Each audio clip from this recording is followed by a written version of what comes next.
From time to time, I come to the floor of the Senate to share with my colleagues stories of the victims of gun violence. I had hoped that the statistics, which consistently show that this country has a gun violence rate that is 10 to 20 times higher than other similar high-income nations, the data that shows this continuing epidemic of mass slaughter in which we average a mass shooting almost every day would compel my colleagues to action. It hasn't, and so I have tried to come down to the floor as often as I can to try to explain who these people are, the genius that has been lost from this world when lives are cut so short by gun violence that is largely preventable in this country. And today, I come to the floor with an unusually heavy heart because I want to talk about some of the lives that were lost a year ago today at the shooting in Parkland, Florida, at Marjory Stoneman Douglas High School. It was a year ago that I was actually walking to the floor to give a speech on immigration that I learned of another mass shooting. It hits hard for those of us that represent Connecticut because we are still working through the ripples of grief that never ever disappear in a community that is shattered by an episode of catastrophic gun violence, Sandy Hook, Connecticut in our case. 17 students and teachers were gunned down in their classrooms in February of last year at Marjory Stoneman Douglas High School. One of them was Peter Wang. Peter was 15 years old. He was a U.S. Army Junior Reserve Officers Training Corps cadet. He was getting ready to celebrate the Chinese New Year with his family. His two younger siblings and many other friends called him a natural leader. When the shooter entered the high school, Peter had a choice to make. He could run and protect himself, or he could try to help his other fellow students in need.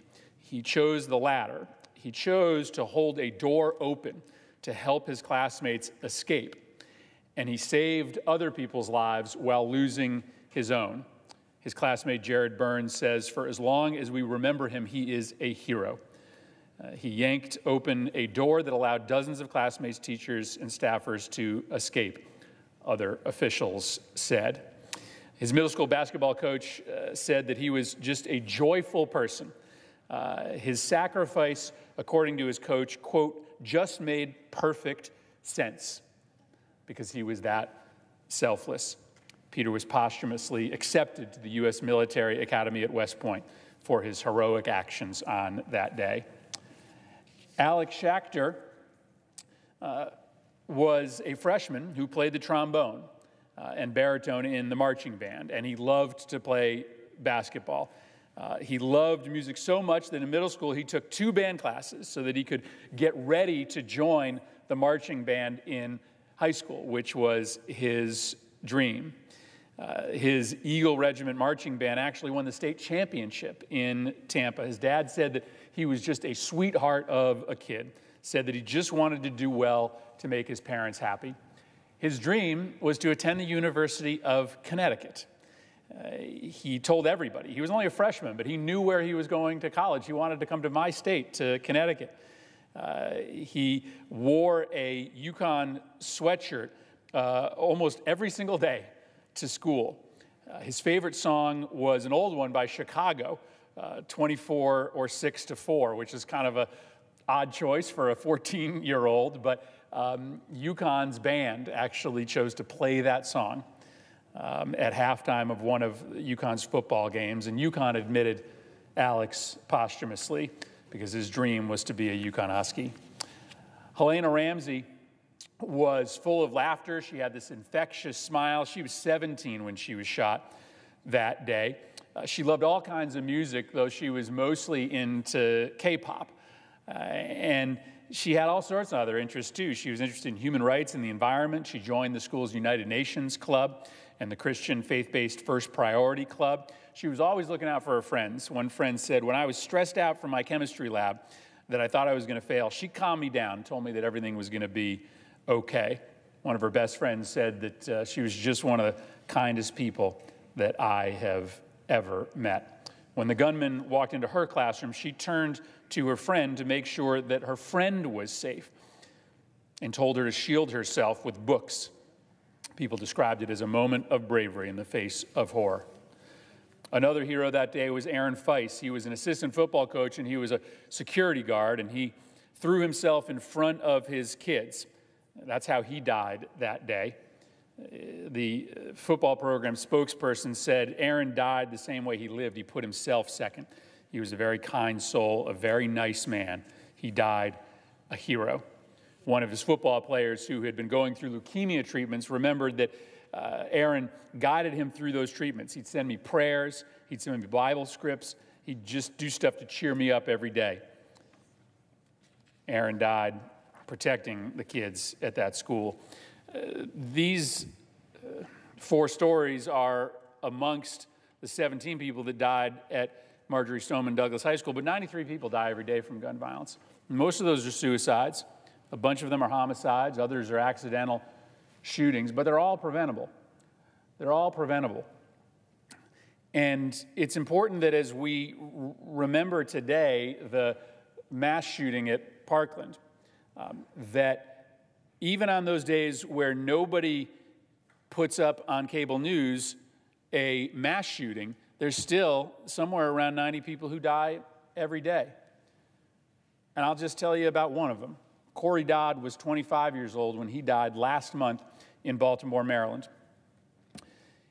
That morning, he told his wife, Marissa, to stay home and rest with their 3-year-old and their 3-week-old while he took the 5-year-old twins to school. After he dropped the twins off at school and pulled up outside their home, he was shot to death. The 3-year-old was inside, and Marissa had to tell her kids that Daddy isn't coming home. She said, I had to tell the kids that Daddy is done. He's not coming back. Their family was planning to move because Corey was looking for work, and wherever he found work, they were going to move. He recently finished a program to earn his commercial driver's license, and things were looking up for Corey and Marissa and their 4 kids. I didn't know Corey,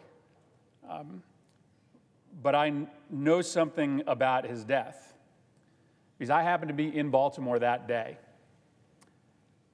I happened to be at Corey's kids' school the moment that he was shot. I was inside that school when an announcement came over the loudspeaker that there was a code green. I didn't know what a code green meant. Came to find out a few minutes later, it's what happens inside schools in Baltimore when there's a shooting in the neighborhood. They locked down the school. In our classroom, we pulled down the shades, we turned off the lights, and a few minutes later, the police notified us that the scene was clear, that the school was safe, and the day could go on. But just down the hall from me, inside that school, unbeknownst to me, were 2 twins whose father had been shot blocks away from that school. Their life will never be the same. But part of the reason why we care so much about this epidemic is because it's not just the victims.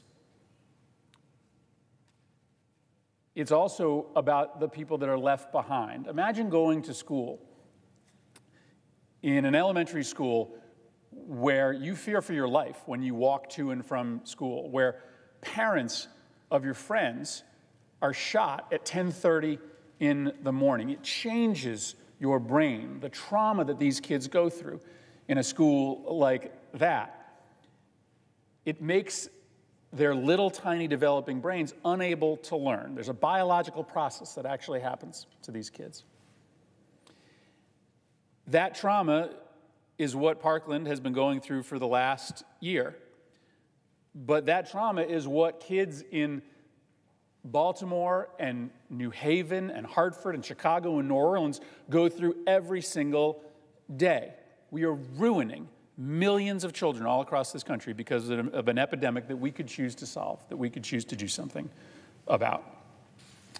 This week, The House of Representatives had a hearing and a meeting to move forward a universal background checks bill that is supported by 97% of Americans. It will pass the House of Representatives with Republican and Democratic support by flying colors. And you know what? The data tells us that the most important thing that we can do to save lives, to cut down on the 93 people who are killed every day, is to pass that universal background checks bill. States that have universal background checks, there's about 30% less gun crime, less gun homicides than in states that don't have those universal background checks. And so as we remember 1 year since the massacre at Parkland, as we strive to understand that this is an epidemic that takes 90 people every day, know that it is within our power to do something about it. We can't eliminate every single gun death. We can't stop every suicide or every homicide. But with common sense legislation that's supported by 90% of Americans, we can make a big difference. And we can send a signal to would-be shooters that are contemplating violence that they should not interpret our silence as quiet endorsement. It's up to us. I yield the floor. C-SPAN.